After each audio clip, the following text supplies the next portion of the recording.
साथियों, अब हम मानव विकास की जो कहानी है, ह्यूमन इवोल्यूशन की जो स्टोरी है, उसके थर्ड पार्ट में जाने की कोशिश करते हैं। अभी तक हमने ये देखा था कि हम ये जो नीचे देख रहे थे टाइम लाइन है, ठीक है? ये 70 लाख साल पहले से हमारी ये जो जर्नी शुरू हो रही है, 60 लाख, तो हम लगभग यहाँ 50 लाख के करीब में आ रहे हैं। हमने ये देखा था, इसमें क्या होता है कि जो हमारे ये पूर्वज हैं, इनके अंदर ये एबिलिटी आ जाती है कि ये 2 पैरों पे चलना शुरू कर देते हैं। और ये 2 पैरों पे जब इन्होंने चलना शुरू किया, तो वो अपने आप में बहुत मज़ेदार सी कहानी थी। तो जब वो 2 पैरों में उन्होंने चलना सीखा, तो जो 2 पैर थे 2 हाथ बन गए होंगे, हाथों की शक्ल बदली, ठीक है, इंसानों से अलग हो गए। और इसमें क्या होता था, 2 पैरों से चलने में जो सबसे मज़ेदार चीज़ ये होती थी कि अगर आप 2 पैर और इनको भी अगर 2 की मदद लेके, जैसे मंकी या डॉगी चलते हैं, अगर आप वैसे चलेंगे तो क्या होगा कि आपकी एनर्जी ज़्यादा लगेगी। इसमें उसकी एनर्जी कम लगती थी क्योंकि 2 उसके पार्ट सेम रहते थे। अब वो लंबी दूरी तय कर सकता था। उसमें तरह तरह के बदलाव आए, और जब ये खड़े होकर देखने लगा तो उसमें आंखें भी जानवरों से अलग होने लगी। अब उसकी जो आंख थी वो सर के ऊपरी हिस्से से नीचे की तरफ आ गई और वो दूर तक देख सकते थे। उनका विजन बहुत साफ बनता था जानवरों की तुलना में। हाँ, परिंदे की तुलना में नहीं, वो अपवाद है पक्षियों की तुलना में। और इन पैरों ने मदद करी दौड़ने में। अब वो ना जानवरों को जरूरी नहीं है कि पत्थर से ही मारे, बल्कि वो थका थका के भी उसको पकड़ सकता था। और इस पूरी प्रोसेस में क्या हुआ, उसने देखा कि अफ्रीका के जंगलों में आग लगी, और अफ्रीका के जंगलों में जब आगे देखता है कि वो आग लगती है, तो कभी उसको भुना हुआ मांस भी मिला। और मांस मिला तो, और मांस उसके लिए ज़रूरी था, उसकी इंसानी ज़रूरत बढ़ रही थी। उसकी ज़रूरत क्यों थी? कुछ लोग भुना हुआ मांस खाते थे, और कुछ लोग, हम ये देखते हैं कि कुछ लोग मछलियाँ खाते थे। उसकी ज़रूरत क्यों बढ़ी? क्योंकि हमें ये समझ में आ रहा है, जो होमिनिड है, यानी ह्यूमन की जो शुरुआती जो ये बहुत नज़दीक रेस है हमसे, वो होमिनिड ब्रेन्स इस तरह से डेवलप्ड हुआ, जिसमें चिंपैंजी से लेके ह्यूमन है, उसका ब्रेन बहुत तेज़ी से डेवलप्ड होने लगा। यहाँ पर ये समझना बहुत ज़रूरी है कि इंसान का जो मस्तिष्क था उस समय के उस समय के इंसान का अन्य जानवरों की तुलना में बहुत ज़्यादा बड़ा था। अन्य जानवरों का शरीर का साइज बहुत बड़ा था, लेकिन उनका मस्तिष्क इतना बड़ा नहीं था, ठीक है? तो हम ये देखते हैं, अगर हम शुरुआत में चिंपैंजी में देखते हैं तो हम देखते हैं कि चिंपैंजी का जो ब्रेन है वो 300 से 400 क्यूबिक सेंटीमीटर के बीच में था। अगर हम होमो हैबिलिस का देखते हैं तो हमें दिखता है वो 600 है। होमो इरेक्टस जो खड़ा होने वाला इंसान है, हम देख रहे हैं 900 के करीब है। और 1000 से 1200 के करीब में, या कहीं 1400 के करीब में हम ये देख रहे हैं कि ये ह्यूमन का जो ब्रेन था वो बढ़ रहा था। सिर्फ ब्रेन फिजिकली नहीं बढ़ रहा था, बल्कि वो ब्रेन को ज़्यादा यूज करना भी सीख रहा था। अब वो क्या कर सकता था, वो जाके रास्ते को आइडेंटिफाई कर सकता था, दोबारा अपने घर में आ सकता था। इस दौरान उसने कॉम्प्लिकेशन चीज़ें सीख ली, उसने अलग अलग लैंग्वेजेस सीख ली, क्योंकि उसे ज़रूरत थी अपने साथियों से कम्युनिकेशन करने के लिए। उसका कबीला बड़ा हो रहा था, अलग अलग आवाज़ों में डिफ्रेंशिएट करना सीख लिया वो। ये उसके पास और सवाल आने लगे कि भाई धरती चपटी क्यों है, आसमान धरती से कहाँ मिलता है। माना कि जो भी उसकी धारणा रही होगी, तो सवाल तो आए होंगे। तो हम देखते हैं कि यहाँ पे कुछ एक अलग और यूनिवर्स का कॉन्सेप्ट आता है, जिसको कभी आगे देखा जाएगा। तो ये एक जर्नी है इंसान की। तो जब उसका ब्रेन बड़ा होता है, और हमें ये सारी चीज़ें कहाँ से मिलती हैं, हमें सब ये जो फॉसल मिल रहा है, हमें जो फॉसल, अब हम आ गए हैं लगभग 45 लाख साल पहले, हमें इन फॉसल्स में कहानी पता चलती है। हमें बहुत ज़्यादा फॉसल्स नहीं मिले, लेकिन उसके डाइवर्स होने की, इसको इवॉल्व होने की प्रोसेस हमें जो बाद के फॉसल मिलते हैं, कुछ एक कड़ियाँ नहीं है, ठीक है? कुछ कड़ियों को अभी भी ढूंढने की तैयारी चल रही है। अब हमें एक बात समझनी बहुत ज़रूरी है। हम जब यहाँ पे चले थे 70 लाख साल पहले, और यहाँ पे जब हम देखते हैं कि यहाँ पे अलग अलग तरह का जैव विकास है, यहाँ हमारे पूर्वज ये किए हैं, ऐसा कैसे हो गया? यहाँ ह्यूमन है, मॉडर्न ह्यूमन, यहाँ पे चिंपैंजी भी बचा हुआ है, यहाँ अदर भी एनिमल है, यहाँ तो पहले हम एक ही थे, ऐसा कैसे हो गया? इसको समझने के लिए हमें ये समझना पड़ेगा, जो ये वंश बने हैं आगे इस तरह से, ये जब हम प्रत्येक वंशावली को समझते हैं तो हम ये समझते हैं कि ये कई प्रजातियां बनती हैं इसमें, ठीक है? और ये डार्विन का जो नियम है हमारा, जिसको हम डार्विनिज्म कहते हैं, ये उसी का एक्सटेंशन है। डार्विनिज्म जो नेचुरल सिलेक्शन की प्रोसेस है एक वो, और उसकी जो दूसरी प्रोसेस है जिसमें वो कहता है कि बहुत ज़्यादा जो इनमें बहुत ज़्यादा वेरिएबल है, बहुत ज़्यादा डाइवर्सिटी है। जैसे वो एक आइलैंड पे गया, और उस आइलैंड पे जाके उसने एक चिड़िया देखी, जिस चिड़िया का नाम है, जिसको हम बोलते हैं फिश, डार्विन फिश, या एक उसने चिड़िया देखी और देखा कि वो अलग अलग जगहों पे वो चिड़ियों का अलग अलग आगे का हिस्सा अलग अलग बना हुआ है। तो ये जो डाइवर्सिफाई है वो क्या करता है एनिमल, नेचुरल सिलेक्शन की प्रोसेस में कुछ लोग क्या होते हैं, जैसे हम खुद देख सकते हैं, कुछ लोग एक अलग धारा पे चले जाते हैं, कुछ लोग कुछ अलग धारा पे चले जाते हैं, उनकी संतानें अलग हो जाती हैं, लेकिन कुछ लोग इसी पूरी प्रोसेस में क्या हो जाते हैं, गायब भी हो जाते हैं। कुछ प्रजातियां विलुप्त हो जाती हैं, और यह भी संभव है कि वंशावलियों का साझा पूर्वज स्वयं की प्रजाति की तरह बचा भी रहे, ठीक है? तभी तो हमने देखा कि यहाँ से, इस प्रोसेस से चिंपैंजी तो बचा रहा, लेकिन जो बीच के हमारे पूरे के पूरे एंसेस्टर है वो गायब है और उसके बाद मॉडर्न होमो सेपियंस बन जाता है। तो इस कहानी को हमें ऐसे समझने की जरूरत है।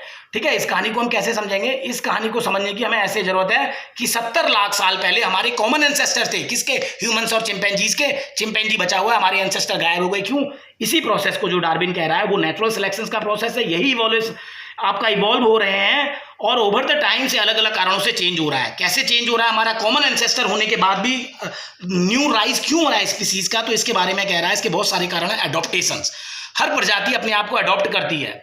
ठीक है, वो अपने आप को अडॉप्ट करेगी, नहीं अडॉप्ट करेगी तो वो सर्वाइवल विल द फिटेस्ट जो आगे जाके सिद्धांत है, वो अगर सर्वाइव नहीं करेगी तो उसकी डेथ, वो नहीं सर्वाइव कर पाएगी। डायनासोर नहीं बचे, वो सर्वाइव नहीं कर पाए। हमारे बीच के जो हमारे भी जो एंसेस्टर है वो नहीं बचे क्योंकि वो सर्वाइव नहीं कर पाए। तो एक तो यह है, दूसरा है कि ये एक आप ये कह सकते हैं कि एक वेरिएशंस भी है इनके बीच में।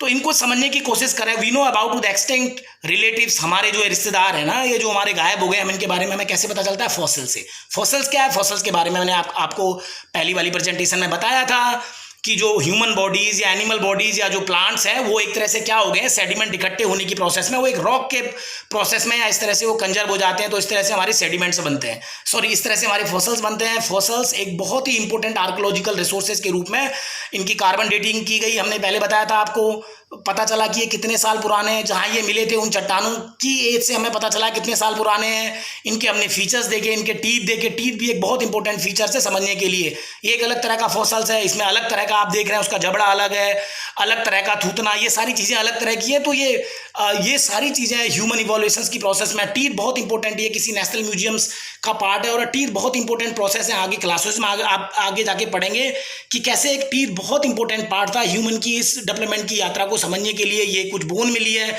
उसके पार्ट मिसिंग्स हैं। तो इस तरह की हमने ये ज़मीन के अंदर दफन इन फॉसिल्स के मदद से हम ये ह्यूमन की कहानी समझते हैं। और धीरे धीरे क्या होता है, जो हमारा इंसान है, जो हमारा होमिनिड्स है, और वो क्या करने लगता है? वो चलने भी लगता है, लेकिन साथ साथ पेड़ों पे भी चलने लगता है। लेकिन 40 लाख साल पहले हम देखते हैं कि उसके जो ग्रेस्पिंग फीट थे, वो पैर जिनकी मदद से वो पेड़ों में लटक भी सकता था, वो पैर फ्लैट हो गए उसके फीट। ठीक है, 40 लाख साल पहले ये इसके जो ग्रेस्पिंग फीट थे ये फ्लैट हो जाते हैं। अब एक अलग तरह से शेप आता है और इसी समय एक नए एनवायरनमेंट में, नई कंडीशंस में वो नए टूल डेवलप करता है। हम फिर भी अफ्रीका तक सिमटे हैं। अभी हम अफ्रीकन कॉन्टिनेंट से बाहर हमें ऐसे कोई इंपेरिकल एविडेंस नहीं मिलते हैं जहां हमें इस तरह की फॉसिल्स मिले, हम ये बता सकें। हाँ, अभी कुछ एक रिसर्च इंडिया को लेके कुछ इंडिकेट करती है, उनके बारे में हम आगे बात करेंगे। तो ये फॉसल साइट्स हैं। यहाँ पे फर्स्ट स्टोन एज आती है इथोपिया में। तो पहली बार पाषाण काल आपने सुना होगा, अलग अलग मेसोलिथिक एज आपने पढ़ा है ना, 6th क्लास में ही हम लोग पढ़ते हैं। तो वो स्टोन एज है, स्टोन यूज करता है। स्टोन यूज उसके ब्रेन के डेवलपमेंट होने की दिशा दिखाता है। ये हमें दिखाता है वो कैसी एक्टिविटीज़ करने लगा था, एग्रीकल्चर या खेती किसानी क्या कर रहा था और किस तरह से अपने आप की सुरक्षा कर रहा था, कैसे अपने ब्रेन को यूज कर रहा था। तो स्टोन की कहानी ह्यूमन की कहानी से भी आपस में जाके जुड़ती है। होमो हेबिलिस ये बहुत ही इंपॉर्टेंट है। होमो हेबिलिस वो था कि जिसने पत्थर को अपने हाथ में लेना शुरू कर दिया, जिसकी पकड़ बहुत अच्छी मजबूत थी। और ये बहुत इंपॉर्टेंट स्टेप है मानव की विकास यात्रा में। तो लगभग ये दिखा रहा है 20-22 लाख साल पहले कि पत्थरों को बहुत अच्छी तरह, इसको हैंडीमैन बोलते थे, that has developed the special quality to handle the stone tools. बहुत ही स्पेशल क्वालिटी थी कि ये स्टोन के टूल को हैंडल कर सकता था। तो फिर हम आगे देखते हैं 2 मिलियन साल पहले, 20 लाख साल पहले ह्यूमन इरेक्टस, जो हमारा होमो सेपियंस का एक सबसे नज़दीकी रिश्तेदार है, वो आता है। क्या था ह्यूमन इरेक्टस? वो ऐसा इंसान था जो अच्छी तरह से खड़ा हो पाया। और खड़े होने के बाद हमें भारत में हमें कोई और एंसेस्टर नहीं मिलते। हमें जो मिलता है, हमें होमो इरेक्टस मिलता है, जो इस बात को बताता है कि हमारे यहाँ माइग्रेशन वहाँ से हुआ है। अपार्ट फ्रॉम डीएनए स्टडीज़ या जो हमने जीन की स्टडीज़ करी है, उसके अलावा ये स्ट्रक्चर, ये हमें जो आर्कोलॉजिकल चीज़ें मिलती हैं, ये हमें बताती हैं कि होमो इरेक्टस अफ्रीका से हमारे इस रीजन्स पे आया था। इसका बड़ा ब्रेन था और ये क्या कर सकता था, इसके हाथ और फिंगर्स कुछ अलग तरह से थे। इसका जो अंगूठा था वो उनके अपोजिट था, पकड़ने में मदद करता था। इसके पैर बड़े थे जिससे ये चल सकता था। ये 3 चीज़ें ह्यूमन इरेक्टस में बहुत ही इंपॉर्टेंट थी। तो ऐसे ही हमने ये देखने की कोशिश करी है कि first human ancestor to leave Africa died out in the Java. तो ये पहला एंसेस्टर, इसके बारे में अभी ये 1 साल पुरानी रिसर्च है। ये आर्टिकल ये 5 मंथ पहले का आर्टिकल्स है। नहीं, अच्छा, ये 2019 का आर्टिकल है, दिसंबर 2019 का। ठीक है, इंडोनेशिया के जावा आइलैंड पे हमें मिला। तो हमें ये समझ में आया कि ह्यूमन कैसे गया था, जो मैप हमने पहले आपको दिखाया था। ठीक है। तो ये ह्यूमो इरेक्टस होता है one of the most successful human ancestor and first to walk, जो पहला था जो वॉक करता था, उसके हमें foot plain near to the longest river Indonesia की एक आइलैंड है जावा, उसकी सबसे बड़ी नदी में हमें उसका स्ट्रक्चर मिला है, हमें उसके अविशेष मिले हैं। ये इंडोनेशिया का सीन है। इस तरह की टोपी इंडोनेशिया साउथ ईस्ट एशिया के लोग कहते हैं। ये वो ब्यूरिड साइड है, मैंने गार्डियन से लिया है, गार्डियन ब्रिटेन का एक न्यूज़पेपर है। और तो हम देखते हैं कि 70 लाख साल पहले जो हमारी पूरी स्पीसीज़ है उसमें होमोसेपियंस कहाँ अफ्रीका से आता है, और अफ्रीका से वो होमोसेपियंस 20 लाख साल पहले आता है। तो 70 लाख साल पहले नहीं आता है। 70 लाख साल पहले की जो हम टाइम लाइन देख रहे थे, 20 लाख साल पहले वो दुनिया के अलग अलग हिस्सों में जाता है। जैसे अभी आप लोग क्वेश्चन पूछ रहे थे, तो वो जर्नी फिर हमने अलग अलग मैप में देखी है। तो होमोसेपियंस कौन था, अभी इस प्रेजेंटेशन का लास्ट है कि वो only extent human species all of whose members are of this subspecies of the अच्छा लैटिन वर्ड है जिसका मतलब होता है कि बेसिकली ये कैसा है, होमोसेपियंस बहुत ही वाइस मैन है। तो आधुनिक जो मानव मैमल्स है, ये वो प्रजाति है जो जिसके बारे में जो सोच सकता है, खड़ा होकर चल सकता है और परिवर्तन जो लाया। और नेक्स्ट हम फिर अगले पार्ट में देखेंगे।